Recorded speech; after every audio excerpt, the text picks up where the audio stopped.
पहली बार आज़ादी के बाद बिहार के इतिहास में सबसे ज़्यादा वोट पड़ा है और ये अपने आप में एक बहुत बड़ा संकेत है, बदलाव का संकेत है। पहली बार बिहार में इतनी बड़ी संख्या में वोट पड़ा है, तो एक तरीके से गांधी के इस आश्रम में गांधी के विचार से लोकतंत्र के मानने वाले लोग की सबसे बड़ी जीत है कि बिहार में आज तक 65% वोट कभी नहीं पड़ा है।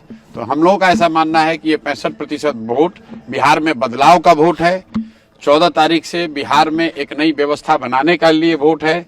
ये वोट इस बात के लिए है कि बिहार में भी अब बच्चों के लिए पढ़ाई और रोजगार हो, बिहार के बच्चों को भी आगे पलायन न करना पड़े, 10-12 हजार के रोजी रोजगार के लिए घर परिवार बिहार गांव छोड़कर बाहर नहीं जाना पड़े, बिहार में भ्रष्टाचार खत्म हो। और इसीलिए लोग इतनी बड़ी संख्या में आकर वोट दिए हैं। जितने भी पत्रकार हैं, विशेषज्ञ हैं, राजनेता हैं, किसी को अंदाजा नहीं था, किसी को अंदाजा नहीं है कि इतना लोग वोट दिया कौन है।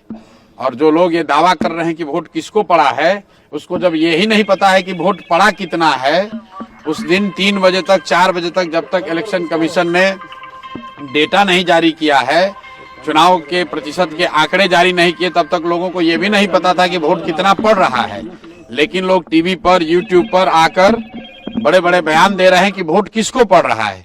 भाई, जब तुम्हें यही नहीं पता है कि कितने लोग वोट दे रहे हैं, तो ये कैसे पता चल रहा है कि वो व्यक्ति किसको वोट दे रहा है। इसलिए ये लोकतंत्र का पर्व है चुनाव। 14 तारीख को परिणाम आने दीजिए, आपको दिखेगा बिहार में देश का राजनीतिक इतिहास लिखा जाता हुआ दिखेगा। जिस तरीके से चंपारण के इसी धरती से गांधी जी ने स्वतंत्रता की लड़ाई में एक नया इतिहास रचा था, एक नया सूत्र दिया था, एक नया हथियार दिया था, उसी तरीके से हम लोग का विश्वास है कि गांधी के भितिहरवा आश्रम से जो जन स्वराज का अभियान शुरू हुआ है, वो न सिर्फ बिहार में बल्कि बिहार के बाहर भी 14 तारीख को जब परिणाम आएंगे तो लोग एक इतिहास, नया इतिहास रचा जाता हुआ देखेंगे। स्कूल का बस्ता छाप पर बटन दबाएं, जन स्वराज को विजयी बनाएं।